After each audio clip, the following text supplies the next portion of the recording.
ഞാൻ വെങ്കീനെ മനസ്സിലാക്കിയിട്ടുള്ളത് ഒരു ഇൻട്രോവേർട്ട് പോലെയൊക്കെ എനിക്ക് ഫീൽ ചെയ്തിട്ടുണ്ട്. ഇൻട്രോവേർട്ട് ആണ്. പിന്നെ I just want myself to be a hero.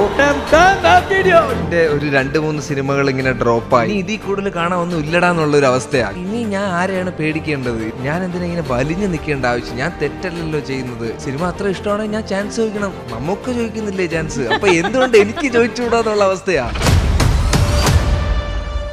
സത്യം പറഞ്ഞാൽ എനിക്കൊരു 1.5 മിനിറ്റ് സ്പീച്ച് എന്റെ കയ്യിലുണ്ടായിരുന്നു. സ്റ്റേജ് കേറിയത് മാത്രമേ എനിക്ക് ഓർമ്മയുള്ളൂ. നറേഷനിൽ ഇത്രയൊന്നും ഇല്ല. ജസ്റ്റ് ഒന്ന് എന്താണ് ക്യാരക്ടർ എന്നേ പറഞ്ഞിട്ടുള്ളൂ. ഒരു പോയിന്റിൽ പടത്തിൽ എനിക്ക് വേണ്ടിയിട്ട് ഒരു 10-15 മിനിറ്റ് സീനുണ്ട്. ആ സീനിൽ മൊത്തം എന്റെ പരിപാടികളാ. അപ്പം ഇതെല്ലാം ഉള്ളപ്പോൾ ലക്കടിച്ചടാ എന്നുള്ളൊരു അവസ്ഥയായിരുന്നു എനിക്ക്. ഒരു പോയിന്റിൽ ജോമോൻ ചേട്ടൻ എൻ്റെ അടുത്ത് പറഞ്ഞൊരു കാര്യമുണ്ട്. ജോമോൻ ചേട്ടൻ ഇവിടെ ഇങ്ങനെ ക്യാമറ വെച്ചിട്ട് എൻ്റെ അടുത്ത് പറഞ്ഞു, എടാ ഒരു പൊട്ടിക്കും കൂടെ നീ ഫ്രണ്ടിലോട്ട് വന്നാൽ തിയേറ്റർ മൊത്തം ഞാൻ നിന്നെ നിറച്ചു തരാമെന്ന്. അതൊരു സിനിമാറ്റോഗ്രാഫർ ഒരു ആക്ടറിൻ്റെ അടുത്ത് പറയുമ്പോൾ അവൻ എന്ത് കോൺഫിഡൻസ് ആയിരിക്കും കിട്ടുന്നത്.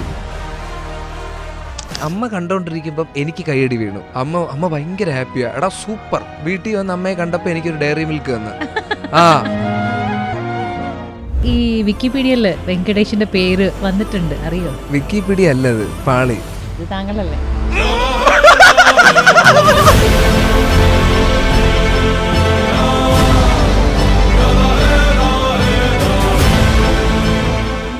തുടങ്ങട്ടെ? Camera rolling? ഓ, ആക്ഷൻ ഒന്നും ഇല്ലല്ലേ? ഓക്കെ. ആക്ഷൻ. ഇത് ചുമരിക്കല്ലേ? അതെ. Hi, hello. Club FM 94.3 ton കണക്കിന് ഫണ്ണിൽ ഇന്ന് വെങ്കടേഷായ ഞാൻ, എനിക്കൊപ്പം വിജിത. ഹലോ, ഹായ് വിജിത, എന്തൊക്കെയുണ്ട് വിശേഷം? നല്ല വിശേഷം. പറയൂ. സ്പീച്ചിന്റെ കാര്യത്തിൽ ഞാൻ ഇപ്പൊ പ്രത്യേകിച്ച് ഒന്നും പറയാൻ നിൽക്കണ്ടല്ലോ. സ്പീച്ച് ചെയ്ത് ആൾക്കാരെ മൊത്തം ഞെട്ടിച്ചിട്ടുള്ള ഒരാളാണ്. നമ്മളിങ്ങനെ വീഡിയോസിലൂടെ ഒക്കെ കണ്ടു. വെങ്കിയാണോ ഇത്? തെലുങ്കല്ലേ പറയണത്?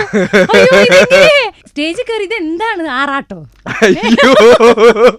അത് തന്നെ പറയാം, അല്ലെങ്കിൽ ഞാൻ വേറെ ഇന്റർവ്യൂ പറയാം. നമ്മുടെ സ്വന്തം വെങ്കിയാണ്. ഞാൻ കൂടുതൽ ഡയലോഗ് അടിക്കുന്നില്ല. വെങ്കി നമ്മുടെ കിങ്ഡം മൂവിയിൽ എന്റെ പൊന്നെ അടിപൊളി പെർഫോമൻസ് ആണ്. തെലുഗു ഇൻഡസ്ട്രിയിൽ പോയിട്ട് അത് ഫസ്റ്റ് മൂവിയിൽ വില്ലനായിട്ട് ഒരു വൃത്തിയായിട്ട മനുഷ്യനായിട്ട് വെങ്കി വന്ന് കണ്ടപ്പോണ്ടോ എനിക്കിങ്ങനെ അത്ഭുതവും ആരാധനയും സന്തോഷവും തോന്നി. കൺഗ്രാറ്റ്സ്. Thank you. എനിവേ, ഞാനതൊക്കെ പോട്ടെ. എല്ലാവരും ശ്രദ്ധയിലേക്ക് ഈ ഫസ്റ്റ് പടത്തിനെക്കാട്ടിലും ഒരു പക്ഷേ വന്നിട്ടുണ്ടാവുക ആ സ്പീച്ച് തന്നെയായിരിക്കും. ആൻഡ് അത് ശരിക്കും മനസ്സിൻ്റെ ഉള്ളിൽ നിന്ന് ഇങ്ങനെ വന്നതായിട്ട് എനിക്ക് ഫീൽ ചെയ്തു. അതായത് ഒരാൾ സ്റ്റേജിൽ കിട്ടി പോയി, ഞാനിങ്ങനെ കയറി ഇങ്ങനെ എനിക്ക് കുറച്ച് പറയാനുണ്ട് എന്ന് പറഞ്ഞിട്ട് പോയ പോലെ തോന്നി. സത്യം പറഞ്ഞാൽ എനിക്കൊരു 1.5 മിനിറ്റ് സ്പീച്ച് എൻ്റെ കയ്യിലുണ്ടായിരുന്നു. കാരണം നമുക്ക് സമയം ഭയങ്കര ഇമ്പോർട്ടൻ്റ് ആണല്ലോ, നമ്മൾ പോകണമല്ലോ. അപ്പം ആദ്യമായിട്ടാണ് ഇത്ര ഒരു 5000-10,000 ഓഡിയൻസിന്റെ ഫ്രണ്ടിൽ നമ്മൾ പോയി നിൽക്കുന്നത്. അപ്പം സ്റ്റേജിൽ കയറിയത് മാത്രമേ എനിക്ക് ഓർമ്മയുള്ളൂ. അവിടെ പോയി തുടങ്ങി, പിന്നെ എനിക്ക് അവിടെ നിന്ന് ഇറങ്ങാൻ പറ്റുന്നില്ല. തുടങ്ങിയപ്പോൾ തന്നെ ഇവർ റെസ്പോണ്ട് ചെയ്യുന്നു എനിക്ക് തിരിച്ച്. അപ്പം ഞാൻ ഇങ്ങനെ എൻ്റെ അവസ്ഥകൾ, എൻ്റെ കാര്യങ്ങൾ ഞാൻ തന്നെ പറയണം. എനിക്ക് ഒരു പ്രോപ്പർ മറ്റൊരു PR-നെ ഞാൻ തന്നെ എന്നെ പ്രൊമോട്ട് ചെയ്യണം എന്നുള്ള അവസ്ഥയാണ്. അപ്പം അവിടെ നിന്ന് ഇങ്ങനെയാണ് എനിക്ക് ഹീറോ ആവണം എന്നുള്ള രീതിയിൽ ആ പോയിന്റിൽ എനിക്ക് പറയാൻ തോന്നി. ഞാൻ പറഞ്ഞതാ. വില്ലൻ കഥാപാത്രം മാത്രം വന്നുകൊണ്ടിരുന്ന എനിക്കിപ്പം ലക്കിലി ഹീറോ പരിപാടികൾ വരുന്നുണ്ട്. അതായത് ഞാൻ ഇപ്പോൾ നായിക എന്നുള്ള റിയാലിറ്റി ഷോയിൽ വെങ്കീനെ കണ്ടിട്ടുണ്ട്. വെങ്കീനെ ഭയങ്കര അന്ന് തൊട്ടേ ഇഷ്ടമുള്ള ഒരാളാണ് ഞാൻ പേഴ്സണലി. ഇത് ഇൻ്റർവ്യൂവിന് വേണ്ടി പറയുന്നതല്ല. ഓക്കെ, ഇയാൾ എന്തെങ്കിലുമൊക്കെ ആവാൻ സാധ്യതയുണ്ട് എന്ന് തോന്നിയിട്ടില്ല. വേറെ 1-2 പേരുണ്ട് കേട്ടോ. അതിലൊരാളാണ് നമ്മുടെ വിൻസി. അപ്പം വെങ്കീനെ ഫീൽ ചെയ്തിട്ടുണ്ടായിരുന്നു. അപ്പോൾ ആ ആള് ഇങ്ങനെ ഓരോന്ന് അച്ചീവ് ചെയ്യുമ്പോൾ നമുക്കൊരു ആരാധകർ എന്നുള്ള നിലയ്ക്ക് നമുക്ക് ഉണ്ടാകുന്ന ഒരു സന്തോഷം ഉണ്ടല്ലോ. സ്റ്റേജ് കയറിയിട്ട് അല്ലെങ്കിൽ ആ ഒരു സമയത്തൊക്കെ ഞാൻ വെങ്കീനെ മനസ്സിലാക്കിയിട്ടുള്ളത് ഒരു ഇൻട്രോവേർട്ട് പോലെയൊക്കെ എനിക്ക് ഫീൽ ചെയ്തിട്ടുണ്ട്. ഇൻട്രോവേർട്ട് ആണ്. പിന്നെ ഇപ്പൊ സ്റ്റേജിൽ കയറിയിട്ട് കാര്യങ്ങൾ പറയുന്ന സമയത്ത്, അതായത് സ്റ്റേജിൽ കയറിയിട്ടാണ് പറയുന്നത്, പ്രൊഡ്യൂസേഴ്സ് ഡയറക്ടേഴ്സ് ആരെങ്കിലും ഒക്കെ ഉണ്ടെങ്കിൽ എനിക്ക് ചാൻസ് തരൂ, ഹീറോ ആവാൻ എനിക്ക് ആഗ്രഹം ഉണ്ടെന്ന് ഒരാളടുത്ത് ചേട്ടാ എനിക്കൊരു അവസരം തരണേ എന്ന് പറയുന്നതിനെക്കാട്ടിലും ഒരു സ്റ്റേജിൽ കയറിയത് പറയാൻ മാത്രം വെങ്കി ചേഞ്ചായി. അതെ.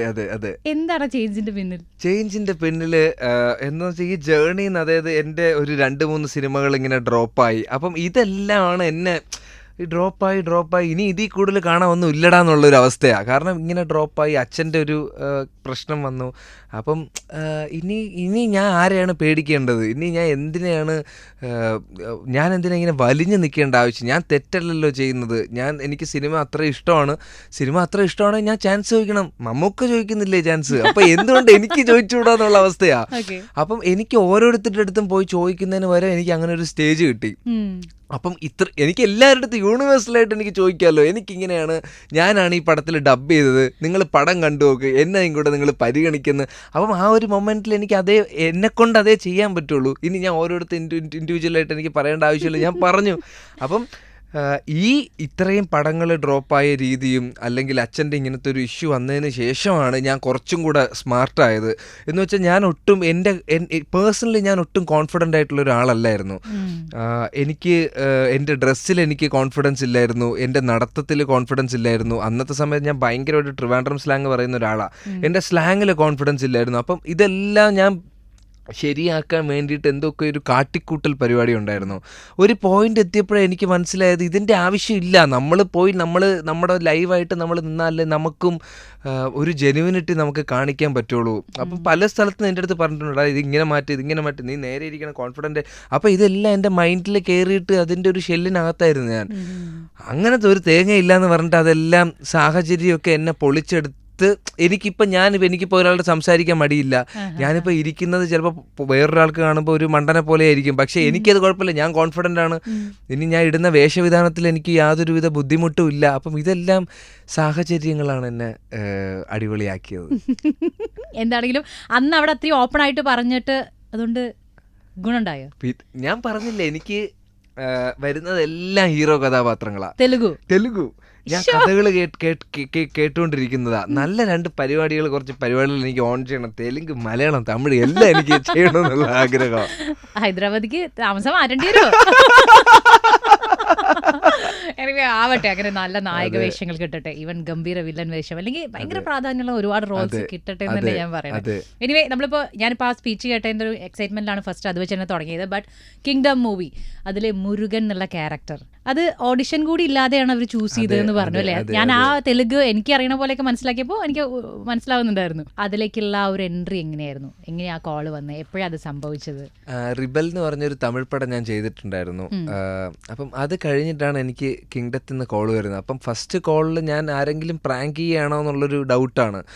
കാരണം ഇവർക്ക് എൻ്റെ പ്രൊഫൈൽ എങ്ങനെ കിട്ടും, എങ്ങനെയാണ് എനിക്ക് കിട്ടുന്നത്? ശരി, കുഴപ്പമില്ല, ഇവരിങ്ങനെ ഓക്കെ പറഞ്ഞപ്പോൾ ഞാൻ അപ്പം തന്നെ ഡേറ്റ് ഉണ്ടോ എന്ന് ചോദിച്ചു. സാറേ ഡേറ്റ് ആവശ്യത്തിനുണ്ട്, നിങ്ങൾക്ക് ഒരു കൊല്ലം ചോദിച്ചാലും എൻ്റെ ഡേറ്റ് ഉണ്ട്. അങ്ങനെ ഞാൻ അവിടെ പോയി ഡയറക്ടർ സാറിനെ മീറ്റ് ചെയ്ത് വിത്ത് ഔട്ട്ഫിറ്റ്, ആ കോസ്റ്റ്യൂമൊക്കെ ഇട്ടിട്ട് നോക്കുമ്പോൾ ഇത് ഫുൾ സ്വർണ്ണ കളികളാണ്. മുരുകൻ മൊത്തം സ്വർണ്ണ, മാലയും കഴുത്തിലൊക്കെ.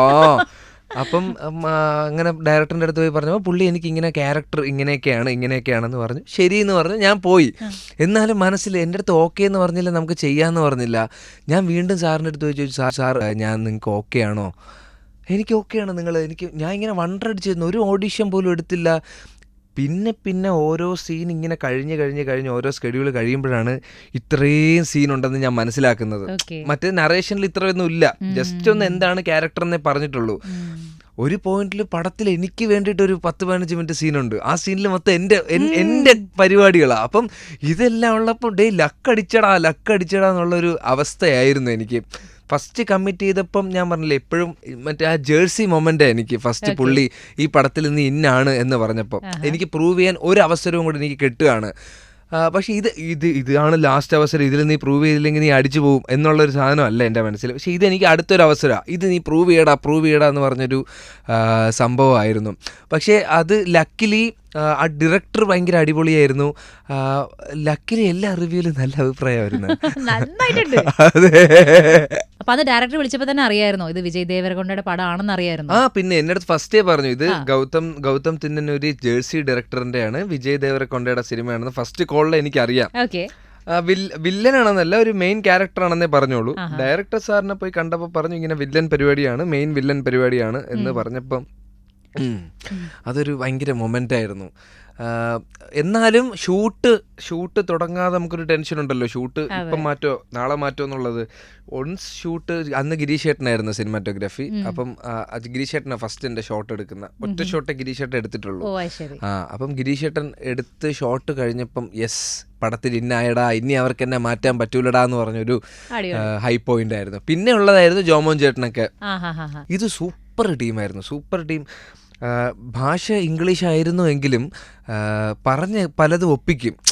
ആൾക്കാരുടെ അടുത്ത് കമ്മ്യൂണിക്കേറ്റ് ചെയ്യുന്നതാണെങ്കിലും ADs ടീം, ഞാൻ പറഞ്ഞില്ലേ ഒരു കാരവൻ സെറ്റപ്പ്. ആദ്യമായിട്ടാണ് എനിക്ക് മുന്നിൽ ഒരു കാരവൻ തുറക്കുന്നെന്ന് പറഞ്ഞല്ലേ, ആ മൊമെന്റ് എങ്ങനെ ഉണ്ടായിരുന്നു? അത് ഭയങ്കര മൊമെന്റാ. കാരണം ഞാൻ സെറ്റിൽ വരുന്നു, സാർ കാരവാനിൽ ഇരുന്നോളൂ എന്ന് നോക്കിയപ്പം പേര് വെങ്കടേഷ് ഗാരു. ആരുടെ ഇത് പേരൊക്കെ എഴുതിയിട്ട് അകത്ത് കയറി ഇരിക്കുന്നു. ഷോട്ടിന് 10 മിനിറ്റിന് മുന്നേയൊക്കെ വിളിക്കും. ആ 10 മിനിറ്റിന് മുന്നേ പോകും, ഡയറക്ടറായിട്ട് സംസാരിക്കും, നേരെ ആക്ഷൻ. പോയി വെയിറ്റിംഗ് ഒന്നുമില്ല. പക്ഷെ എനിക്കെന്നാലും ഞാൻ ഷോട്ട് കഴിഞ്ഞാൽ ഞാൻ ഡയറക്ടർ സാറിൻ്റെ ബാക്കിൽ പോയിരിക്കും, എന്താണ് ഇവരുടെ ഒരു പരിപാടി എന്നൊക്കെ ഒന്ന് മനസ്സിലാക്കാൻ വേണ്ടിയിട്ട്. അപ്പം ഇതൊക്കെ കണ്ടപ്പോൾ നമുക്ക് ആദ്യമായിട്ട് നമ്മൾ ആഗ്രഹിച്ചതൊക്കെയാണ് എന്തൊക്കെ പറഞ്ഞാലും. അപ്പം ഇങ്ങനത്തെ ഒരു സംവിധാനവും പരിപാടിയും, അപ്പം ഇത് കിട്ടുന്നു, ഡയലോഗ് പഠിക്കുന്നു, പിന്നെ നമ്മളെ സപ്പോർട്ട് ചെയ്യാൻ വേണ്ടിയിട്ട് ജോമോൻ ചേട്ടൻ ഇപ്പുറത്തുണ്ട്. എടാ കുഴപ്പമൊന്നുമില്ല, ഓക്കെ ആയിരുന്നു. ജോമോൻ ചേട്ടൻ കണ്ടിട്ട് ഷോട്ടൊക്കെ കഴിഞ്ഞിട്ട് പറയാം, എടാ അടിപൊളിയായിരുന്നു. ജോമോൻ ചേട്ടൻ പറയൂ അത്, എടാ ഓക്കെ ആയിരുന്നു. അപ്പം ഇതിങ്ങനെ ഉണ്ട്, സപ്പോർട്ടിങ് ഫാക്ടർ ഇഷ്ടം പോലെ ഉണ്ട്. ബാബുരാജ് ചേട്ടൻ ഒന്നും പറയാൻ പറ്റില്ല. ബാബുരാജ് ചേട്ടൻ അപ്പുറത്ത് വേറൊരു പേപ്പർ പഠിച്ചുകൊണ്ടിരിക്കുക. പുള്ളിക്ക് ഡയലോഗ് അറിഞ്ഞൂടാ, തെലുങ്ക കാണാതെ പഠിക്കണം, പ്രോംപ്റ്റിംഗ് ഒന്നുമില്ല. അപ്പം നമ്മളിങ്ങനെ സ്കൂൾ കുട്ടികളുടെ പരിപാടിയായിരുന്നു. ഞങ്ങളിങ്ങനെ ഫുൾ ഇങ്ങനെ പഠിച്ചുകൊണ്ടിരിക്കും, ആക്ഷൻ ചെയ്യും, അഭിനയിച്ച് കഴിയുമ്പോഴത്തേക്കും ഡയറക്ടർ എന്താണെങ്കിലും ഓക്കെ പറയും. ജോമോൻ ചേട്ടാ എന്ന് പറയുമ്പോൾ ഓക്കെയാണ്. അങ്ങനത്തെ ഒരു ചേട്ടൻ അഫെക്ഷനാണ് ജോമോൻ ചേട്ടനുമായിട്ട്. കാരണം ഇപ്പോഴും ഒരു പോയിന്റിൽ ജോമോൻ ചേട്ടൻ എൻ്റെ അടുത്ത് പറഞ്ഞൊരു കാര്യമുണ്ട്. ജോമോൻ ചേട്ടൻ ഇവിടെ ഇങ്ങനെ ക്യാമറ വെച്ചിട്ട് എൻ്റെ അടുത്ത് പറഞ്ഞു, എടാ ഒരു പൊട്ടിക്കും കൂടെ നീ ഫ്രണ്ടിലോട്ട് വന്നാൽ തിയേറ്റർ മൊത്തം ഞാൻ നിന്നെ നിറച്ചു തരാമെന്ന്. അതൊരു സിനിമാറ്റോഗ്രാഫർ ഒരു ആക്ടറിൻ്റെ അടുത്ത് പറയുമ്പോൾ അവൻ എന്ത് കോൺഫിഡൻസ് ആയിരിക്കും കിട്ടുന്നത്. ജോമോൻ ചേട്ടാ അത് പറഞ്ഞപ്പോൾ ഞാൻ ഭയങ്കര ഹാപ്പി ആയിരുന്നു. കാരണം ശരിയാണ്, 70mm തിയേറ്ററിൽ അത്രയും ഒരു ക്ലോസ് റേഞ്ചിൽ നമ്മുടെ മുഖം വരാൻ നമ്മൾ ആഗ്രഹിച്ചിട്ടില്ലേ. അപ്പം പുള്ളി അത് പറഞ്ഞപ്പോൾ ഞാൻ കുറച്ചും കൂടെ ചാർജാ. എൻ്റെ ഉള്ള എല്ലാ ശക്തിയും ഞാൻ പറഞ്ഞെടുത്താ ഞാൻ നിൽക്കുന്നത്. അതെ, ഒട്ടും തെലുങ്ക് അറിയണ്ടായിരുന്നില്ല? തെലുങ്ക് അറിയായിരുന്നു. തെലുങ്ക് ഭയങ്കരമായിട്ടല്ല, ബേസിക് ആയിട്ട് കുറച്ച് തെലുങ്ക് അറിയാം. ഡബ് ചെയ്തപ്പോ അവർക്ക് ഇഷ്ടപ്പെട്ടോ? ഡബ് ചെയ്തപ്പോ എനിക്ക് ഇഷ്ടപ്പെട്ടു. തമിഴിലും ഡബ് ചെയ്തു? ഞാൻ തെലുങ്ക്, തമിഴ് ഇപ്പൊ നെറ്റ്ഫ്ലിക്സിൽ ഇറങ്ങുമ്പോ മലയാളവും ഞാൻ തന്നെയാണ് ഡബ് ചെയ്യുന്നത്. അടിപൊളി. അതെ, ഈ ഒരു വില്ലന്റെ മുഖത്ത് വരേണ്ട ഒരു എന്താ പറയാ, ഒരു ദേഷ്യവും അല്ലെങ്കിൽ ആ ഒരു വില്ലനിസം ഉണ്ടല്ലോ, പൊതുവെ ഒരു പ്ലസന്റ് ഫേസ് ആണ്. അപ്പൊ എങ്ങനെയായിരുന്നു അത്, എന്താ ചെയ്തേ? ഞാനല്ല, ഇത് കംപ്ലീറ്റ്ലി ഗൗതം സാറാ അൾട്ടിമേറ്റ്ലി ചെയ്തത്. ഇപ്പം ഞാൻ ഫസ്റ്റ് ഇതിനകത്ത് ഞാൻ ഒരു ഡയലോഗ് പറഞ്ഞപ്പോഴേക്കും പുള്ളി എൻ്റെ അടുത്ത് പറഞ്ഞു, എടാ ഇപ്പം നീ കുറച്ചും കൂടെ വില്ലനായിട്ടാണ് നീ പറയുന്നത്. ബേസിക്കലി മുരുകൻ എന്ന് പറയുന്നത് അവനൊരു ഹീറോയാണ്. ഓക്കെ, അവൻ്റെ അച്ഛനെ ഭയങ്കര ഇഷ്ടമാണ്. അവൻ ചെയ്യുന്ന തൊഴിൽ അത് തെറ്റാണെങ്കിൽ പോലും അവൻ അത്രയും ഡെഡിക്കേറ്റഡ് ആണ്. അവന് ഡബിൾ മൈൻഡോ കള്ളക്കളികളോ ഇല്ല. ഒറ്റ അടി, ഒറ്റ മൈൻഡ്, ഒറ്റ പോക്കാണ്. അപ്പം നീ ഇവരുടെ അടുത്ത് സംസാരിക്കുമ്പോൾ നീ കോൺഫിഡൻ്റ് ആണ് and be like A hero. അപ്പം ഞാനിത് സംസാരിച്ചപ്പോഴും ഇവൻ പറയുമ്പോഴും പിന്നെ സാറ് പറഞ്ഞത് എല്ലാ ഇമോഷനും സപ്രസ് ചെയ്ത് വെച്ചിരിക്കുകയാണ്. ഞാൻ കിടന്ന് അലറുന്നില്ല. അവിടെ നിന്ന് ഒരു മീറ്റിങ്ങിന് സംസാരിക്കുമ്പോൾ പോലും അത്രയും ഇമോഷൻ ഉള്ളിൽ വച്ചിട്ട് നീ സംസാരിക്കാൻ പാടുള്ളൂ എന്ന് പറഞ്ഞിട്ടുണ്ട്. അപ്പോൾ അതാണ് അങ്ങനെ ഒരു ചിരിയും അങ്ങനത്തെ ഒരു പരിപാടിയൊക്കെ വന്നത്. ഇല്ലെങ്കിൽ നമ്മൾ അലറുമായിരുന്നു. പുള്ളി പറഞ്ഞ അലറണ്ട, നിന്റെ ഉള്ളിലാണ് ഈ പരിപാടി എല്ലാം ഇരിക്കുന്നത്. അപ്പം നീ അവരെ ഹെഡ് ചെയ്ത് നീ നിൽക്കുക എന്നുള്ള ഇങ്ങനത്തെ കുറച്ച് ഇൻപുട്ടായിരുന്നു. പിന്നെ ഞാൻ എന്തെങ്കിലും ഓവർ ദ ടോപ്പ് കാണിക്കുമ്പോൾ പുള്ളി പറയും, എടാ ഇതിങ്ങനെ വേണ്ട, നമുക്ക് കുറച്ചൊന്ന് ഡൗൺ ചെയ്യാം എന്ന് ഡയറക്ടർ തന്നെ ഭയങ്കരമായിട്ട് ഗൈഡ് ചെയ്യും. സെക്കൻഡ് ഹാഫിൽ മൊത്തം ബ്ലഡിന്റെ മയമാണ്. എങ്ങനെ ഉണ്ടായിരുന്നു അത്? അതായത് എന്റെ ഏറ്റവും വലിയ ചാലഞ്ച് എന്ന് പറയുന്നത് ഈ മുരുകന് ഒരു ട്രാൻസ്ഫോർമേഷൻ ഉണ്ടാവുമല്ലോ, ഒരു ഗെറ്റപ്പ് മാറുമ്പം പിന്നെ ഒരു ഹീറോ ആയിട്ടാണ് വരുന്നത്.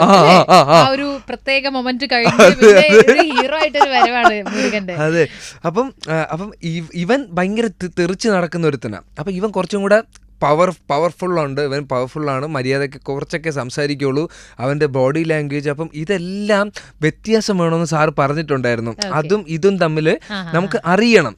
ഇവൻ ഇങ്ങനെയാണ്, ഇവൻ്റെ സട്ടിലിറ്റി ഉണ്ട് ഇതിനകത്ത് നമ്മൾ അറിയണം. അപ്പം അതൊരു ചാലഞ്ചായിരുന്നു എനിക്ക്. ഇവൻ ആ ഹെയറും കാര്യങ്ങളും എല്ലാം മാറ്റി അതിനൊരു പ്രത്യേക സ്ലോ മോഷനും ഒരു ഇൻട്രോയും ഒരു മിറർ സീക്വൻസും ഒക്കെ സാർ എനിക്ക് ഡ്രസ്സൊക്കെ മാറി ഒരു വൈറ്റ് ആൻഡ് വൈറ്റ്. എൻ്റെ അച്ഛൻ പിച്ചുമണി എന്നാ പേര്, അദ്ദേഹവും വൈറ്റ് ആൻഡ് വൈറ്റാ, മൊത്തത്തിൽ വൈറ്റ് ആൻഡ് വൈറ്റ് ഇട്ട് നടക്കുന്ന ഒരു വ്യക്തിയാണ്. അപ്പം ഇത് കണ്ടിട്ട് ഞാൻ അമ്മയ്ക്ക് ഫോട്ടോയൊക്കെ അയച്ചു കൊടുത്തു. അച്ഛൻ്റെ ഒരു പരിപാടി ഞാൻ അയച്ചു കൊടുത്തു. അപ്പം ഇതിട്ടപ്പോഴെനിക്ക് ഞാനും ഭയങ്കര ഹാപ്പി ആയിരുന്നു. അപ്പം ഇതിന് ശേഷം സംസാരിക്കുന്നത് കുറച്ചിങ്ങനെ സട്ടിലായിട്ട് ചെറിയൊരു ചിരിയൊക്കെ വെച്ചിട്ട് അങ്ങനെ. അപ്പം ഈ വേരിയേഷൻ ആൾക്കാർക്ക് വർക്കൗട്ട് ആവോ, ഇവൻ ഇങ്ങനെ ഒരു ഏച്ചുകെട്ടലുണ്ടോ കാട്ടിക്കൂട്ടോ എന്നുള്ളൊരു പേടി എനിക്കുണ്ടായിരുന്നു. ലക്കിലി അത് ആൾക്കാർക്ക് കിട്ടി എന്നുള്ളത് ഭയങ്കര ഹാപ്പി ആയിരുന്നു. അപ്പോൾ ഇതിന് ശേഷമാണ് എൻ്റെ അടുത്ത് പറയുന്നത് ഇത്രയും ഒരു സീനുണ്ട്, ഇത്രയും പേരെ മറ്റേ അങ്ങോട്ടും ഇങ്ങോട്ടും തലങ്ങും വലങ്ങും കൊല്ലുകയാണ്, ബ്ലഡ് അത് ഇതൊക്കെ. അപ്പോൾ സ്വാഭാവികമായിട്ടും നമ്മൾ ഫൈറ്റ് ചെയ്യുമ്പം അടുത്തൊരാൾക്ക് ഇത് കൊള്ളോ ആ ഒരു പേടിയുണ്ട്. അപ്പോൾ ഫൈറ്റ് മാസ്റ്റർ ഇങ്ങനെ വന്നിട്ട് ബ്രോ ഇങ്ങനെയാണ്, ഇങ്ങനെ വരും കോടാലി വന്നിട്ട് ഇങ്ങനെ പുള്ളി കാണിക്കുമ്പോൾ ഞാൻ ഇങ്ങനെ നിന്ന് ഞാൻ പറഞ്ഞു ഇതൊക്കെ ഞാൻ ഡയറക്ടർ എന്നെ നോക്കിയിട്ട് എന്നെ നോക്കി ചിരിക്കും ചെയ്യത്. സത്യം കുറച്ചൊക്കെ കട്ടായിപ്പോയി, കുറച്ചൊക്കെ സെൻസറിന്റെ പേരിൽ കട്ടായിപ്പോയി. ഞാൻ കുറച്ചും കൂടെ പരിപാടി ഇതിനകത്ത് കാണിക്കുന്നുണ്ട്. പലതും കട്ടായി. അപ്പം ഞാൻ ഇങ്ങനെ ഡയറക്ടറിനെ നോക്കി ചിരിക്കും. അപ്പം അങ്ങനത്തെ ഒരു പക്ഷേ അതിങ്ങനെ ചെയ്ത് ബ്ലഡും കാര്യങ്ങളൊക്കെ അത് എന്താ പ്രശ്നം എന്ന് വെച്ചാൽ ഈ ബ്ലഡ് ഇങ്ങനെ ഇരിക്കുമ്പോൾ ദേഹമൊക്കെ ഇങ്ങനെ ഒട്ടും. അപ്പം നമുക്കൊരു വല്ലാണ്ടൊരു സംഭവമാണ്. പക്ഷേ ഫ്രെയിമിൽ നമ്മൾ നോക്കുമ്പോഴേക്കും കാണാൻ ഒരു പരിപാടിയൊക്കെ ഉണ്ട്. നമ്മള് കണ്ടിട്ട് അല്ലേ, പിന്നെ നമ്മളതാവുമ്പോഴത്തെ അതെ ഒരു പോയിന്റിലൊക്കെ ഞാൻ ഇരിക്കുന്ന സീക്വൻസ് ഒക്കെ ഉണ്ട്. അപ്പൊ ദേഹം നിറച്ച് ബ്ലഡാ. അപ്പം അത് ഒരു വേറൊരു വൈബാ, ഒരു വൈബ് പരിപാടിയായിരുന്നു അത്. 9 yearsന്റെ കാത്തിരിപ്പ് അതിന്റെ ഒരു റിസൾട്ട് ആയിട്ട് ഫീൽ ചെയ്തിട്ടുണ്ടാവുമല്ലോ. ആ ഒരു 9 years എങ്ങനെയൊക്കെയായിരുന്നു, ആ ജേർണിയെ കുറിച്ച് ഒന്ന് പറയുകയാണെങ്കിൽ? സത്യം പറഞ്ഞാൽ ഭയങ്കര അടിപൊളിയായിട്ടുള്ള തുടക്കമാണ് എനിക്ക്. ബാക്ക്ഗ്രൗണ്ട് ആർട്ടിസ്റ്റ് ആയിട്ട് വരുമ്പോഴും നമുക്ക് എപ്പോഴും നമ്മൾ ചാടി നിൽക്കുന്ന ഒരുത്തന, അതായത് ഇപ്പൊ ഇവിടെ ഷോട്ട് വെക്കും, പോയി അവിടെ നിൽക്കാം, വെറുതെ വന്ന് മറ്റേ ഇരിക്കുന്നല്ല, നമുക്ക് നിൽക്കണം, ഫ്രെയിം കിട്ടണം, ഒരു ക്ലോസ് കിട്ടണം എന്നുള്ള ആ ഒരു എക്സൈറ്റ്മെന്റ് ഉണ്ടല്ലോ. ഒരു പോയിന്റ് എത്തിയപ്പോൾ ആ എക്സൈറ്റ്മെന്റ് എൻ്റെ നിന്ന് പോയി, മനസ്സിലായി. അപ്പം ഈ ക്ലോസ് ഓക്കെ ക്ലോസ് ഇപ്പം കിട്ടിയല്ലോ, ഞാനിപ്പോൾ ക്യാരക്ടർ ചെയ്തല്ലോ, ക്ലോസ് ആ എക്സൈറ്റ്മെൻറ്റ് എൻ്റെ പണ്ട് ഞാൻ എപ്പോഴും ആലോചിക്കും, ഞാൻ പണ്ട് നിന്ന ഒരു എക്സൈറ്റ്മെൻറ്റ് ഉണ്ടല്ലോ, എനിക്ക് ഒരു ഷോട്ടോ ഒരു ഡയലോഗ് കിട്ടിയാലോ എൻ്റെ മനസ്സിൽ അകത്തൊരു സന്തോഷമുണ്ട്. പക്ഷേ അത് പിന്നെ ഇങ്ങനെ എനിക്ക് അവിടെ നിന്ന് തുടങ്ങി. ഇപ്പോൾ വെളിപാടിൻ്റെ പുസ്തകം ചെയ്തു, അതും ഞാൻ ചാൻസ് ചോദിച്ച് ഫേസ്ബുക്കിലൂടെ ചാൻസ് ചോദിച്ചാണ് അനിൽ എബ്രഹാം എന്ന് പറഞ്ഞ ഒരാളുടെ അടുത്ത്. അങ്ങനെ പോയി ഞാൻ ചെയ്തു, ഒടിയൻ എന്ന് പറഞ്ഞൊരു പടം ചെയ്തു. അങ്ങനെ ചെയ്ത് നായികാനായകൻ എനിക്ക് എത്തി. നായികാനായകൻ എന്നാണ് എനിക്കൊരു പ്രോപ്പർ മൈലേജ് പരിപാടി എനിക്ക് കിട്ടുന്നത്. അപ്പം ഇപ്പോൾ അമ്മയും അച്ഛനെയും കൊണ്ട് എവിടെയെങ്കിലും പോകുമ്പോൾ പോലും അന്നത്തെ സമയത്ത് ചേട്ടാ ഫോട്ടോ എടുത്തോട്ടാ വെങ്കി ചേട്ടാ എന്നൊക്കെ പറഞ്ഞിട്ട് അപ്പം അവർ ഭയങ്കര ഹാപ്പി ആയിരുന്നു. പക്ഷേ ഫിനാൻഷ്യലി നമ്മൾ ഒട്ടും സ്റ്റേബിൾ അല്ല. നമുക്ക് അങ്ങനത്തെ ആ സമയത്താണ് എൻ്റെ പല പടങ്ങളും അനൗൺസ് ചെയ്തിട്ട് ഡ്രോപ്പായി പോകുന്ന അവസ്ഥ ഉണ്ടായത്. അതെ ദാസ് ക്യാപിറ്റൽ. അപ്പം അതിങ്ങനെ നടക്കാണ്ട് പോയി. അപ്പം അതൊക്കെ എൻ്റെ ഒരു വർഷം അതിനകത്ത് ഉണ്ടായിരുന്നു. അപ്പോൾ ആ ഒരു വർഷം വേറെ പരിപാടിയൊന്നും ഞാൻ ചെയ്തിട്ടില്ല. പിന്നെ ഞാൻ വീണ്ടും 0 തുടങ്ങണം. പക്ഷെ ലക്കുള്ളത് കൊണ്ട് എനിക്കിപ്പം നായകനിൽ മയം പഠിപ്പിച്ചുകൊണ്ടിരുന്ന ചേട്ടനാണ് എന്നെ എടുത്ത് സ്റ്റാൻഡപ്പിൻ്റെ ഓഡീഷന് വിളിക്കുന്നത്. അങ്ങനെ വീണ്ടും കയറി വന്നു. പക്ഷേ ഞാൻ പറഞ്ഞില്ലേ, പണ്ട് എനിക്ക് ഒരു ക്ലോസിന് വേണ്ടിയിട്ട് നിൽക്കുന്ന ഒരു ത്വരയുണ്ടല്ലോ, അതെൻ്റെ കയ്യിൽ നിന്ന് പോയിട്ട് എനിക്കത് പിന്നെയാണ് എനിക്ക് എൻ്റെ കയ്യിൽ നിന്ന് ഇങ്ങനെയല്ല ഇതിലൊക്കെ എക്സൈറ്റ്മെൻറ്റ് കിട്ടണ്ടേ. ഒരു ക്ലോസ് ആഗ്രഹിക്കുന്ന എത്രയോ ലക്ഷം ആൾക്കാർ പുറത്ത് ട്രൈ ഔട്ട് ചെയ്യുന്നുണ്ട്. അപ്പം അപ്പം ഇപ്പം എനിക്ക് ഇതെല്ലാം ഒരു ക്ലോസ് കിട്ടിയാലും ഒരു ഡയലോഗ് കിട്ടിയാലും ഞാൻ ചാർജാ. എനിക്കൊരു ഡയലോഗ് വന്നാൽ ഞാൻ ഭയങ്കര ചാർജാ, വെറുതെ നിൽക്കുന്ന വന്നാൽ ഞാൻ ചാർജാ, ക്യാമറ എൻ്റെ ഫ്രണ്ടിൽ വന്നാൽ ഞാൻ ചാർജാ. അപ്പം ഈ ഒരു റിയലൈസേഷൻ എനിക്ക് ഉണ്ടായി. അപ്പം ബേസിക്കലി 9 വർഷം എന്ന് പറയുമ്പോൾ ഈ 9 വർഷത്തിൽ എന്നെ മോൾഡ് ചെയ്തെടുക്കുക ചെയ്തത്. സിനിമയിൽ നിന്ന് വരുന്ന ഓരോ എക്സ്പീരിയൻസും എന്നെ കുറച്ചും കൂടെ ഇമ്പ്രൂവ് ആക്കി മോൾഡ് ചെയ്തെടുത്ത്. അന്ന് ഞാൻ ചിലപ്പോൾ എന്തെങ്കിലും ചെയ്തിരുന്നെങ്കിൽ ചിലപ്പോൾ ഫ്ലോപ്പ് ആയേനെ. പക്ഷെ എന്നെ വെയിറ്റ് ചെയ്യിപ്പിച്ച് കുറച്ചും കൂടെ എന്നെ ഒന്ന് പരുവാക്കിയാണ് എന്നെ ഇതുവരെ എത്തിച്ചത്. ഒബ്വിയസ്ലി എനിക്ക് സിനിമയെ ഭയങ്കര ഇഷ്ടമായതുകൊണ്ട് എന്നെ അത് നോക്കിക്കോളും. അടിപൊളി. എന്നെ അത് നോക്കും എന്നുള്ള കാര്യത്തിൽ ഞാൻ ഭയങ്കര കോൺഫിഡൻ്റാ. അതെ. സ്റ്റേജിലെ ആ സ്പീച്ച് കേട്ടപ്പോൾ തോന്നി ഭയങ്കര ഹാപ്പിനെസ് ഭയങ്കര എക്സ്പ്രസ് ചെയ്യാൻ. കാരണം അത്രയും കാലത്തൊരു കാത്തിരിപ്പിൻ്റെ ഒരു എക്സ്പ്രഷൻ ആയിരിക്കും അതിൽ വന്നിട്ടുണ്ടാവുക. ഹാപ്പിനെസ് അത്രയും എക്സ്പ്രസ് ചെയ്യുന്ന ഒരാൾ സങ്കടം വരുമ്പോൾ അല്ലെങ്കിൽ ഒന്ന് ഡൗൺ ആവുമ്പോൾ അല്ലെങ്കിൽ ഒരു വെയിറ്റിംഗ് പീരീഡിലൊക്കെ ഭയങ്കര എന്താ പറയുക അതും എക്സ്പ്രസ് ചെയ്തിരുന്നോ? ഭയങ്കര ഞാൻ കരയുന്ന വ്യക്തിയാണ്. എനിക്ക് വിഷമം വന്നാൽ ഞാൻ പെട്ടെന്ന് കരയും. എനിക്ക് പെട്ടെന്ന് പൊളിയും ഞാൻ ഇവിടെ നിന്ന് എൻ്റെ പടം അനൗൺസ് ചെയ്തപ്പോൾ ഞാൻ ഈ എറണാകുളം ബസ് സ്റ്റാൻഡിൽ നിന്ന് കരഞ്ഞുകൊണ്ടാണ് ഞാൻ പോകുന്നത്. കാരണം ഞാൻ വീട്ടിൽ പോയി എന്തോന്ന് പറയും. ഞാൻ ഒരു മിഡിൽ ക്ലാസ് ഫാമിലിയിൽ നിന്ന് വരുമ്പോഴത്തേക്ക് നമ്മുടെ ആഗ്രഹം എന്താ, പടം സിനിമയിൽ നമ്മൾ സക്സസ് ആവുക, അച്ഛനമ്മയെ അടിപൊളിയായിട്ട് നോക്കുക, വീട് വെക്കുക. അപ്പം ഇതെല്ലാം തകരെയാണ്. വീണ്ടും ഞാൻ ഒന്നേന്ന് സ്വപ്നം കെട്ടി പടത്തണം. അപ്പം ഇതെല്ലാം ഇങ്ങനെ വരുമ്പോഴും ഞാൻ കരഞ്ഞിട്ടുണ്ട്. എന്ത് ചെറിയ കാര്യം വന്നാലും. പക്ഷേ ആ വീട്ടുകാരുടെ മുമ്പിൽ കരച്ചിൽ കുറച്ച് കുറവാണ്. ഒന്ന് പൊളിയുന്നത് നായകൻ സ്റ്റേജിൽ വെച്ച് പൊട്ടി, അങ്ങനത്തെ ചില സിറ്റുവേഷൻസ്. അല്ലാതെ എൻ്റെ കൂട്ടുകാർക്ക് അറിയാം. ഇപ്പം ഇവിടെ എറണാകുളത്ത് തന്നെ രഞ്ജിത്തേട്ടൻ എന്ന് പറഞ്ഞ ഒരാളുണ്ട്, ആർട്ടിസ്റ്റാണ്, ടോബിൻ എന്ന് പറഞ്ഞ വ്യക്തിയുണ്ട്. അപ്പോൾ ഇവർക്ക് രണ്ടുപേർക്കും അറിയാം, ഇവരെൻ്റെ കരച്ചിൽ കണ്ടിട്ടുണ്ട്. ഇവരെ വിളിച്ചാണ് എനിക്ക് എന്തെങ്കിലും ഉണ്ടെങ്കിൽ ചേട്ടാ പോയി ചേട്ടാ എല്ലാം. ഞാൻ ഇപ്പം വേദ എന്ന് പറഞ്ഞൊരു പടത്തിന് ഇങ്ങനൊരു പ്രശ്നം വന്നപ്പോൾ എൻ്റെ കയ്യിൽ വേറെ സിനിമയില്ല. അപ്പം ഞാനിങ്ങനെ ഞങ്ങളുടെ നായകനിലുള്ള ആൻസലീമിൻ്റെ അടുത്ത് പോലും ഞാൻ വിളിച്ചിട്ട് പറഞ്ഞു, എടി പോയടി, എനിക്ക് അറിഞ്ഞൂടറി ഇനി എന്താ ചെയ്യേണ്ടത്, അമ്മ എനിക്ക് നോക്കണം, എടി എനിക്ക് സിനിമ പറഞ്ഞിട്ടില്ല എന്ന് എനിക്ക് തോന്നുകയാണ്, എടി ഞാൻ വല്ല ജോലി നോക്കാൻ പോവാടി എന്ന് ഞാൻ പറഞ്ഞില്ല. പറഞ്ഞു ഇല്ലടാ വരൂടാ. 2 ദിവസത്തിലാണ് എനിക്ക് റിബലിൻ്റെ കോള് വരുന്നത്. ഞാൻ പറഞ്ഞില്ല. അപ്പോൾ എനിക്ക് ഭയങ്കര ഇഷ്ടമായത്. എനിക്ക് എല്ലാം തരുന്നുണ്ട്, ഇത് റെക്കഗ്നീഷൻ തരുന്നുണ്ട്, പൈസ തരുന്നുണ്ട്, ഫെയിം തരുന്നുണ്ട്, എല്ലാം എനിക്കിത് ഞാൻ ആഗ്രഹിക്കുന്നതൊക്കെ എനിക്ക് തരുന്നുണ്ട്. അപ്പോൾ എനിക്ക് വല്ലാത്തൊരു ഭയങ്കര സ്നേഹമുണ്ട് എനിക്ക് അതിനോട്. സ്പീച്ചിൽ പറഞ്ഞിട്ടുണ്ടായിരുന്നു, കുറേ ആൾക്കാർ ചോദിക്കും പടം ഉണ്ടോ, തെലുങ്കിലാണോ പടം, മലയാളത്തിലൊന്നും ഇല്ലേ, ഇനിയിപ്പോൾ ഒരു പടം ചെയ്തു എന്ന് പറഞ്ഞാലും അപ്പം ഇനി അടുത്തത് ഏതാ, ഈ ഒരു ചോദ്യം കുറേ കാലം കേട്ടിട്ടുണ്ടായിരിക്കും. അതിന്റെ ഇടയ്ക്കാണ് സുഡ ഇഡ്ഡലി വരുന്നത്. അവനിപ്പോ പടമൊന്നും ഇല്ല കേട്ടോ, അവൻ എന്താ ഇഡ്ഡലി കച്ചവടം തുടങ്ങിയെന്ന് കേൾക്കേണ്ടി വന്നത്. അതെ. പിന്നെ അതായത് ഇപ്പൊ കടയിലെ പല സാധനങ്ങൾ ഞാൻ ചാല മാർക്കറ്റിൽ പോയി മേടിച്ചോണ്ടിരുന്നത്.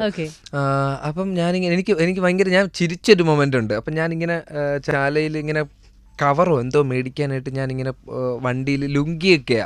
അപ്പോൾ എടുത്തിട്ട് ഞാനിങ്ങനെ വരുമ്പോഴത്തേക്കും ബാക്കിൽ നിന്ന് എനിക്ക് കേൾക്കുന്നുണ്ട് സിനിമാ നടനാണ്. സിനിമ നടനാ, ഇവൻ വല്ല നാടക നടനുമായിരിക്കും. അപ്പം ഞാനിങ്ങനെ ചിരിച്ചു ഓക്കെ ശരി. ഞാനിങ്ങനെ ചിരിച്ചിട്ട് ഞാൻ അങ്ങനെ പോയി പയ്യന്മാരുടെ അടുത്തൊക്കെ പറഞ്ഞു, അളിയ ഇങ്ങനെയൊക്കെയാണ് പറയണത്. കടയിൽ നിൽക്കുമ്പോൾ എല്ലാവരും വന്നിട്ട് മോനെ നീ സിനിമ ചെയ്യട്ടാ, ഇതൊന്നും അല്ല സംഭവം.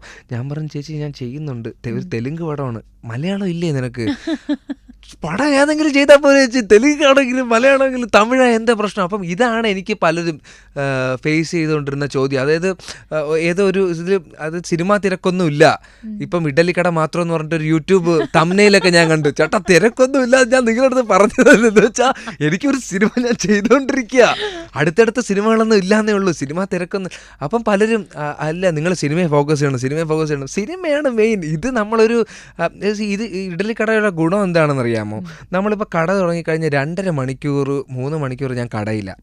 ഈ 3 മണിക്കൂർ എൻ്റെ മൈൻഡിൽ നെഗറ്റിവിറ്റി ഇല്ല. ഈ 3 മണിക്കൂറിൽ ഞാൻ വേറെ ആരെങ്കിലും കണ്ട് അസൂയപ്പെടുന്നില്ല. ഈ 3 മണിക്കൂറിൽ എൻ്റെ കരിയറിനെ ഓർത്ത് ഞാൻ വിഷമിക്കുന്നില്ല. ഞാൻ ആ മൊമെൻറ്റിൽ സെർവ് ചെയ്യാണ്, ആൾക്കാരുമായിട്ട് കളി അടിച്ച് നിൽക്കുകയാണ്, പയ്യന്മാരുടെ അടുത്ത് കളി അടിച്ച് കോമഡി അടിച്ച് നിൽക്കുകയാണ്. ഞാൻ എൻ്റെ മൈൻഡ് ഓക്കെയാണ്, കംപ്ലീറ്റ്ലി എൻഗേജ്ഡാ. അത് കഴിഞ്ഞിട്ട് ഞാൻ വീട്ടിൽ നിന്ന് രാവിലെ എണീക്കുന്നു, ഞാൻ സിനിമ കാണുന്നു, ചാൻസ് എൻ്റേതായിട്ടുള്ള രീതിയിൽ ചോദിക്കുന്നു, എനിക്കൊരു പടമുണ്ട് കിങ്ഡം എന്ന് പറഞ്ഞൊരു പടം, അത് റിലീസാവുന്നുണ്ട്. അപ്പം എൻ്റെ മൈൻഡിൽ നെഗറ്റിവിറ്റി ഒരു പോയിന്റ് ഒരു സമയത്ത് എൻ്റെ മൈൻഡിലുണ്ടായിരുന്നു. അപ്പുറത്തിരിക്കുന്ന ആൾക്ക് ഇത്രയും പടം കിട്ടുന്നു, സക്സസ് കിട്ടുമ്പോൾ അവൻ്റെയൊക്കെ ഒരു ഭാഗ്യം തന്നെയല്ലേ, നമുക്ക് എന്തെങ്കിലും ഇത് കിട്ടുമോ, ഇതൊക്കെ ആലോചിച്ച് വെറുതെ ഞാൻ അന്ന് എൻ്റെ ആ സ്ഥാനത്ത് ഇരിക്കാൻ ആഗ്രഹിക്കുന്ന ഒരുപാട് പേരുണ്ടായിരുന്നു. നായകൻ പ്ലാറ്റ്ഫോം ആഗ്രഹിക്കുന്ന ഇഷ്ടം പോലെ പേരുണ്ടായിരുന്നു. ആ ഒരു സ്റ്റേജ് ഞാൻ റെസ്പെക്ട് ചെയ്യാതെ മറ്റുള്ളവർ ആലോചിച്ചിട്ട് അസൂയപ്പെട്ടുകൊണ്ടിരുന്ന ഒരു സമയവും എനിക്കുണ്ടായിരുന്നു. അപ്പം ഇതെല്ലാം സുട ഇഡ്ഡലിയും ബാക്കി കുറേ ഈ ഇൻ്റർവ്യൂസും പരിപാടിയൊക്കെയാണ് എന്നെ ഒന്ന് മോൾഡ് ചെയ്തെടുത്തത്. എനിക്കിപ്പം അടുത്തിരിക്കുന്ന ഒരാൾ ഹിറ്റ് അടിച്ച് എനിക്ക് അത്രയും സന്തോഷമേ ഉള്ളൂ. കാരണം ഞാനും സന്തോഷിച്ചായിരിക്കുന്നത്. എനിക്ക് സിനിമകളുണ്ട്, ഞാൻ പടം ചെയ്യുന്നുണ്ട്. ഇപ്പം ഞാൻ എന്താ എൻ്റെ ഏറ്റവും വലിയ സ്വപ്നമാണ്, ഏറ്റവും വലിയ ആഗ്രഹമാണ് സെപ്റ്റംബർ ഒക്ടോബറിൽ വീട് പണി തുടങ്ങാൻ പോവാ. അപ്പം ഇതെല്ലാം സിനിമ, എവരിതിങ് ഈസ് സിനിമ. അല്ല അവിടുത്തെ കിങ്ഡം റിവ്യൂസ് ഒക്കെ എങ്ങനെയുണ്ട്? കിട്ടില്ല. അതായത് അവിടെ ഞാൻ തിയേറ്ററിൽ പോയി കണ്ടപ്പം ഇവിടെ നമ്മൾ ചോട്ടാ മുംബൈ റീ റിലീസിന് നമ്മൾ കണ്ടില്ലേ, അതാ അവിടെ ലിറ്ററലി അതാ അവിടെ പേപ്പർ എറിയുക, ആൾക്കാർ ഇറങ്ങുക, ഡാൻസ് കളിക്കുക. അപ്പം കയ്യടി എന്ന് പറഞ്ഞാൽ ഇങ്ങനെ പട്ട അങ്ങനത്തെ കയ്യടിയാ. ആ തിയേറ്ററും വലിയ തിയേറ്ററാണ്. അപ്പം ഇത് ഞാൻ കുറേ നാളിപ്പോൾ ചോട്ടാ മുംബൈ കണ്ടു, അപ്പം നമുക്കത് എക്സ്പീരിയൻസ് ചെയ്തു. നമ്മുടെ സിനിമയിൽ ഇങ്ങനെയൊക്കെ വരുമോ ഈ കാലത്ത്? അപ്പം അവിടെ അതാ കൾച്ചർ. ആൾക്കാർ വന്ന് മറ്റേ എൻജോയ് ചെയ്യുക. ഞാൻ പറഞ്ഞില്ലേ, വിജയ് സാറിന് സത്യ സാറിന് ഭാഗ്യശ്രീക്ക് കിട്ടിയ അതേ ക്ലാപ്സ് മുരുകൻ എനിക്കും കിട്ടി. എൻ്റെ ഫസ്റ്റ് പടാ. അപ്പോൾ ക്ലാപ്പ് കിട്ടുന്നത് എന്നെ സംബന്ധിച്ചിടത്തോളം അതൊരു അച്ചീവ്മെൻ്റ് ആണ്. പക്ഷെ അതെനിക്ക് കിട്ടി. അവിടെ അവർ ഈ പടങ്ങളൊക്കെ സെലിബ്രേറ്റ് ചെയ്യുന്നത് വേറൊരു തരത്തിലാണ്. നമ്മളിവിടെ ചോട്ടാ മുമ്പ് എന്താണോ സെലിബ്രേറ്റ് ചെയ്യുന്നത് അതാണ് അവരുടെ ഇങ്ങനെ എല്ലാ പടങ്ങളും അവർ സെലിബ്രേറ്റ് ചെയ്യുന്നത്. വെങ്കി ഫാൻസ് അസോസിയേഷൻ ഉണ്ടോ അവിടെ? ഒന്ന് തുടങ്ങേണ്ടിയിരിക്കുന്നു. അത് നല്ല ഹാൻസം എന്താ പറയാ വില്ലൻ ആവുന്ന സമയത്ത് ആരാധികമാര് വന്ന് പൂച്ചണ്ടൊക്കെ തന്നോ? ആരാധികമാര് ഇങ്ങനെ മെസ്സേജുകളൊക്കെ വരുന്നുണ്ട്. അപ്പം കുറച്ച് റീൽസ് ഒക്കെ എൻ്റെ വരുന്നുണ്ട്. അപ്പൊ ഇതൊക്കെ കാണുമ്പോൾ ഒരു സന്തോഷം നമുക്ക്. ഇപ്പൊ അമ്മയുടെ ഒരു റെസ്പോൺസ് എന്താ? അമ്മയുടെ ഒരു ഹാപ്പിനെസിനെ കുറിച്ച് പറയാം. അമ്മ കിടില. അമ്മ പടം കണ്ടത് ഏരീസ് പ്ലക്സ് എന്ന് പറയും, ട്രിവാൻഡ്രത്ത് സെക്കൻഡ് ലാർജസ്റ്റ് തിയേറ്റർ കേരളത്തിലെ. അവിടെ 85 to 90% ഒക്യുപ്പൻസിയിലാണ് അമ്മ കണ്ടത്. അമ്മ ഇതിനു മുന്നേ അവിടെ പ്രീസ്റ്റ് എന്ന് പറഞ്ഞൊരു പടത്തിലാണ്. അന്ന് മറ്റേ 50% പാടുള്ള കൊറോണ റെസ്ട്രിക്ഷൻസ് ഉണ്ടായിരുന്നു. ഇത് കണ്ടപ്പോൾ അതായത് അമ്മ കണ്ടോണ്ടിരിക്കുമ്പം എനിക്ക് കൈയടി വീണു. എൻ്റെ കൂട്ടുകാരന്മാർ പറഞ്ഞു, അളിയാ നിനക്ക് കൈയടി വന്നളിയാ, നമ്മൾ ആദ്യം കൈയടിച്ച് ആൾക്കാരടിച്ച്, ചില സമയത്ത് നമ്മൾ അടിക്കാൻ മറന്നു, ആൾക്കാർ കൈയടിച്ചളിയാ. അപ്പം ഇതെല്ലാം അമ്മ കണ്ടു. അമ്മയെ ഞാൻ വിളിച്ചു. അമ്മ ഭയങ്കര ഹാപ്പിയാ. എടാ സൂപ്പർ വീട്ടിൽ വന്ന് അമ്മയെ കണ്ടപ്പോൾ എനിക്കൊരു ഡയറി മിൽക്ക് തന്ന്. എനിക്കിത് ഇഷ്ടമാ ഡയറി മിൽക്ക് എന്നിട്ട് സൂപ്പർ എന്ന് അതെ എനിക്ക് തന്നു. ഇതിന്റെ ഏറ്റവും വലിയ കാര്യം എന്ന് വെച്ചാൽ ഞങ്ങളുടെ director sir Gautham sir pre release ഇവന്റിന്റെ അന്ന് ഞാൻ ഫ്ലൈറ്റിൽ പോകുന്നതിന് മുന്നേ എനിക്ക് കോൾ ചെയ്യുക, എന്നെ വിളിച്ചിട്ട് വെങ്കി വരുന്നുണ്ടല്ലോ അല്ലേ? ഞാൻ പറഞ്ഞു സാർ ഞാൻ വരുന്നുണ്ട്, you are a good actor man. അപ്പം അങ്ങനെ ഞാൻ പറഞ്ഞു സാർ ഞാൻ അമ്മയ്ക്കൊന്ന്, അപ്പം അമ്മയ്ക്ക് കൊടുത്തപ്പം ഹായ് അമ്മ വന്നിട്ട് hi sir, your sun is A very good actor അങ്ങനെ പറഞ്ഞു. അപ്പം ചിലപ്പോൾ സാറിന് എന്ത് തന്നെയാണെങ്കിലും ആ ഒരു വാക്ക് അമ്മയ്ക്ക് അത് എത്രത്തോളം പ്രൗഡായിട്ട് അമ്മ വിചാരിക്കും. അപ്പം എനിക്ക് സ്കൂളിലോ കോളേജിലോ ഒന്നും എനിക്ക് കൊടുക്കാൻ പറ്റിയിട്ടില്ല. അപ്പം ഇതിങ്ങനെ സാർ അമ്മയുടെ അടുത്ത് ഡയറക്റ്റ് പറഞ്ഞപ്പോൾ ഞാൻ ഭയങ്കര ഇമോഷണലായി. അമ്മ വന്നിട്ട് thank you sir, come Trivandrum Padmanabhaswamy temple after food go. അപ്പം സാറും പറഞ്ഞു ഓക്കെ. അപ്പം അത് അന്ന് അത്രയും ഒരു ഇമോഷനാണ് ഞാൻ അന്ന് മൊത്തം പ്രീ റിലീസ് ഇവന്റിൽ ഇട്ടത്. അതിനുശേഷമാണ് ഞാൻ ഹൈദരാബാദിൽ പോയി പ്രീ റിലീസ് ഇവന്റ്. അപ്പം അതെനിക്ക് ഭയങ്കര ഒരു മൊമെന്റ് ആയിരുന്നു. അമ്മ കണ്ടപ്പോഴും അമ്മയുടെ ഓഫീസിലുള്ള ഒരു പടം കണ്ടു, എല്ലാവരും ഭയങ്കര ഹാപ്പി. എന്നെ തിരക്കി വീട്ടിലെ ആൾക്കാർ വന്ന് വെങ്കിച്ചേട്ടനുണ്ടോ എന്നൊക്കെ ചോദിച്ചിട്ട്. അപ്പം ഇതെല്ലാം കാണുമ്പോൾ അമ്മ ഭയങ്കര ഹാപ്പിയാണ്. ഓക്കെ, ഇവ അന്ന് ഇങ്ങനത്തെ ഒരു ആഗ്രഹം പറഞ്ഞു.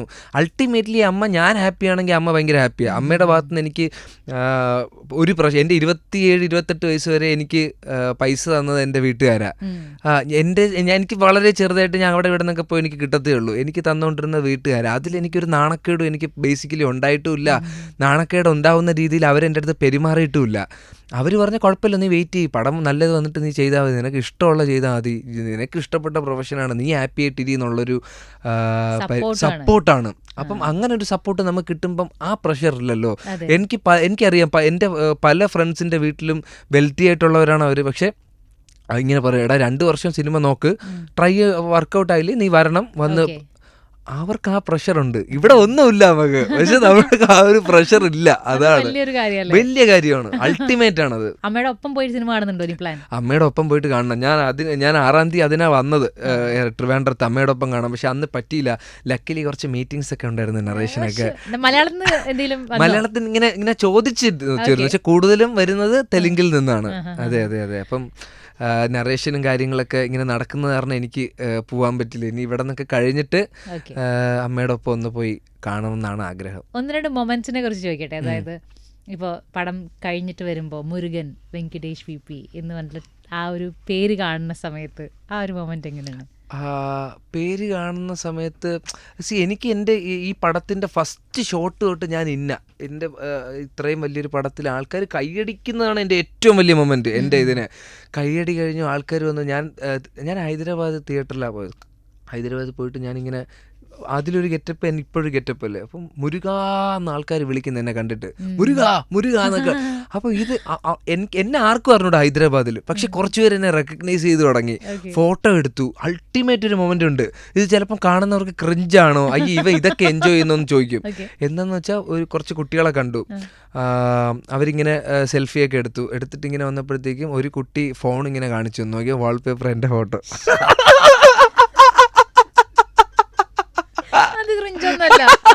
അപ്പം ഇവൻ ഇതൊക്കെയാണ് എനിക്ക് ഇതൊക്കെ ഭയങ്കര ഹാപ്പിയാണ്. ഞാൻ സ്റ്റേ ചെയ്യുന്ന ഹോട്ടലിൽ 1 വർഷം ഞാൻ ആ ഹോട്ടലിലാണ് സ്റ്റേ ചെയ്തത്. ഓരോ സ്കെഡ്യൂളിലും ഒന്നും കിട്ടിയിട്ടില്ല. റിലീസ് ചെയ്തതിന് ശേഷം ഞാൻ പെട്ടെന്ന് ഹോട്ടലിൽ കയറുന്നു, 2 അര തന്നെ നിൽക്കുന്നു ഇങ്ങനെ. അപ്പോൾ നോക്കിയപ്പോൾ എന്തൊരു പ്രത്യേക മാറ്റം, ആദ്യമായിട്ടാണല്ലോ ഇതൊക്കെ. നോക്കിയപ്പോൾ ഒരു എഴുത്ത്, സാർ നിങ്ങളുടെ ചിരി നല്ല രസമാണ്, നിങ്ങൾ ചിരിക്കുക, നിങ്ങൾക്ക് എല്ലാവിധം നല്ലതും ഉണ്ടാവട്ടെ, ഹൗസ് കീപ്പിംഗ് 5 എന്ന് പറഞ്ഞിട്ട്. എനിക്ക് സത്യം ഞാൻ ഭയങ്കര സന്തോഷം തോന്നി എനിക്ക്. മാറ്റം, എനിക്ക് ഭയങ്കര ഒരു സന്തോഷമായിരുന്നു. അടിപൊളി, ഇതാണ്, അതൊരു അൾട്ടിമേറ്റ് മൊമെന്റ് ആയിരുന്നു. തിരിച്ച് ഞാനും അവിടെ തിരിച്ച് okay thank you for this എന്നൊക്കെ പറഞ്ഞിട്ട് അതെപ്പോഴും എൻ്റെ ഉണ്ട്. ആ ലെറ്റർ, ആ ഒരു ചെറിയ നോട്ട് ഇപ്പോഴും എൻ്റെ ഉണ്ട്. ഇതൊക്കെ ഒരു അൾട്ടിമേറ്റ് കിങ്ഡം എഫക്റ്റ് ആയിരുന്നു. അടിപൊളി. അടുത്തൊരു മൊമെന്റ് ചോദിക്കട്ടെ, ഈ വിക്കിപീഡിയയില് വെങ്കടേഷിന്റെ പേര് വന്നിട്ടുണ്ട്, അറിയോ? എവിടെ വന്നു? വിക്കിപീഡിയയിലുണ്ട്. ആണോ? അറിഞ്ഞിട്ടില്ലേ? വിക്കിപീഡിയയിൽ വന്നു. ദൈവമേ, ഇനി എനിക്ക് അത് വേറെ വല്ലതായിരിക്കും. വിക്കി അല്ല, IMDb-യിലുണ്ടായിരുന്നു. IMDb എന്നൊക്കെ കേറി വെങ്കടേഷ് VP. ഇപ്പൊ വിക്കിപീഡിയ അല്ലത്, വിക്കിപീഡിയ അല്ലത്, പാളി. ഇത് താങ്കളല്ലേ? ഞാനാണ് അറിയിച്ചത്. അതെ അതെ അതെ. അയ്യോ, അത് ഞാൻ അറിഞ്ഞില്ല കേട്ടോ. അതാണ്. അത് കിടിലം, കിടിലം. എല്ലാ ബോണസാ, കിങ്ഡം എഫക്റ്റ് ആണ് ഇതൊക്കെ അല്ലേ? അതെ, അതെനിക്ക് സന്തോഷമായിട്ട്, ഞാനായിട്ട് അത് ഡിസ്കസ് കണ്ടോ. അപ്പൊ ഒരു മൊമെന്റ് എന്ത് രസാ. പിന്നെ ഇതൊക്കെ ഭയങ്കര കാര്യമാണ് എനിക്ക്. പിന്നെ ഈ പടത്തില് ഞാൻ സത്യം പറഞ്ഞിട്ടുണ്ടെങ്കിൽ വേറൊരാളെ കൂടി വല്ലാതെ ശ്രദ്ധിച്ചിട്ടുണ്ട്. ശിവ. അയാള് സത്യദേവ് എന്നാണ് പേര്. സത്യദേവി എന്താ വളരെ സട്ടായിട്ടാ അഭിനയിക്കുന്നത്. പക്ഷെ എന്തൊരു ഡെപ്താ മൂപ്പർക്ക്. അയാള് റേഞ്ചാ, പിന്നെന്താ, അയാള് ഭയങ്കര റേഞ്ചാ.